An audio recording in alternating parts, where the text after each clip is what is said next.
The war continues, more cruel than ever, and no sign it will end soon. Neither side is backing down, and the Ukrainians, fighting with all they have, need all the help they can get. But Europe is still traumatized by 2 world wars, and the US is tired of fighting wars away from home. This is why they've chosen the weapon of economic sanctions over boots on the ground. Joe Biden has imposed the most wide-ranging sanctions ever inflicted against a large and powerful country like Russia. But will these sanctions stop Putin? I'm David Wu, a former Wall Street macro strategist with a 20-year track record of making actionable predictions about big global trends. Welcome to The Money Game, where I take on groupthink, propaganda, and conspiracy theories in my critical analysis of markets, politics, and economics. In the first part of today's video, I will focus on the 3 questions that are weighing on Wall Street regarding the sanctions against Russia. 1. Will they stop the war? 2. What will be their impact on the global economy? 3. What do they mean for geopolitical alignments in the new Cold War?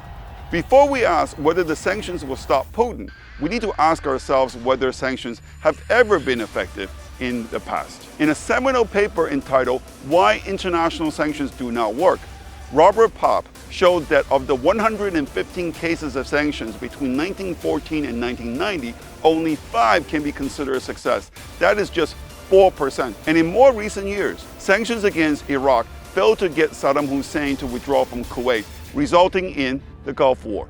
Sanctions also failed to persuade North Korea and Iran to give up their nuclear weapons programs. Sanctions against Venezuela have not achieved the removal of Nicolas Maduro's repressive regime. It seems that often sanctions are not just ineffective, but in fact are completely counterproductive. One example is the near decade-long sanctions against Serbia during the Bosnia War and later during the Kosovo conflict. If the aim of the sanctions was to encourage the Serbian people to topple Slobodan Milosevic, they ended up having the opposite effect of turning the Serbs against the West and consolidating Milosevic's popular support. As we will see, sanctions can also boomerang. So let's now consider the sanctions against Russia. If they're designed to inflict pain, they're very effective. Both the ruble and the Russian stock market have collapsed, and the Russian central bank had just been forced to raise interest rates to 20%. The Russian economy is expected to take a huge hit with contraction in output and loss of jobs. However, if the sanctions are designed to change Putin's mind about Ukraine, there is no evidence that they're working at all. If anything, the sanctions appear to be forcing Moscow to quicken the pace of its military offensive. Putin is arguably now in a hurry to get the job done before the sanctions push the Russian economy into a total depression. Nobody will ever admit it, but an unintended consequence of the sanctions could be higher Ukrainian civilian casualties and a greater number of refugees. This brings me to the second question: the economic cost of the sanctions for the West and for the world at large.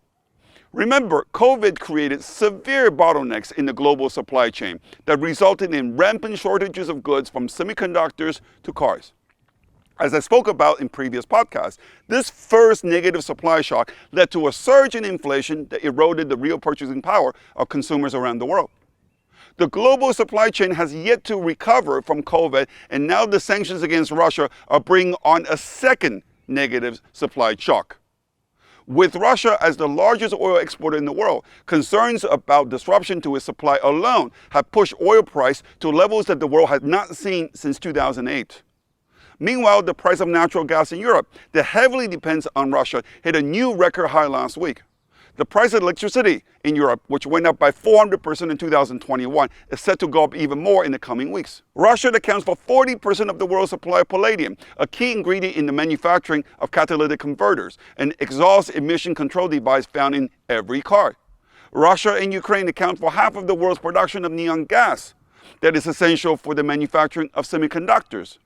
Many industries around the world, especially the auto industry, are bracing for a deepening of the shortages of key components. Although there are no direct sanctions on Russia's commodity exports yet, flight bans and cutting off Russia from the international payment system are already tightening supply and driving up price of commodities from aluminium to steel. What this means is that the moderation of inflation in 2022 that was widely expected before the war may be delayed.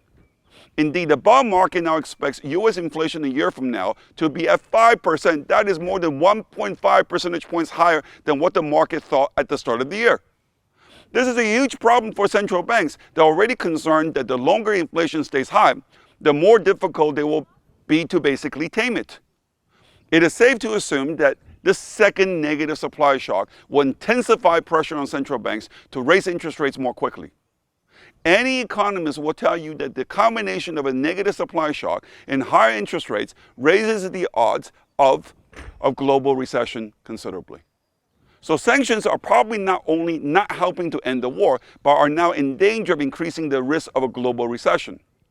But surely, one might think, sanctions will weaken Russia to such an extent that it will no longer be able to pose a threat to Europe and America.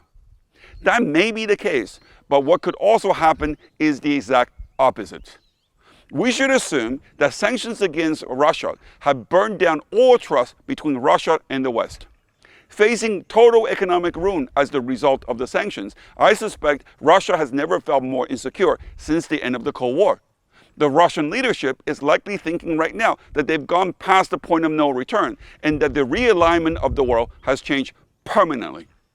It is safe to assume that if Russia wins this war and that Putin regime survives, we will see a further cementing of the new strategic partnership between Russia and China. This will not be good news for the U.S. and its allies. The U.S. views China as the greatest threat to her global domination and has been actively trying to isolate China and reduce her sphere of influence. In this respect, it is difficult to see how the extreme sanctions against Russia are in the best interest of the United States in the long term. With the natural synergy between Russia and China, taking them on together will be certainly more challenging than taking them on separately. Some commentators try to play down the threat of the China-Russia alliance by pointing to the fact that the two have had sometimes serious differences over the years. But the enemy of my enemy is my friend. The war in Ukraine will end. It might even be forgotten soon enough by the general public, as has happened with so many humanitarian tragedies. But we need to be prepared that the consequences of the war will stay with us for a very, very long time.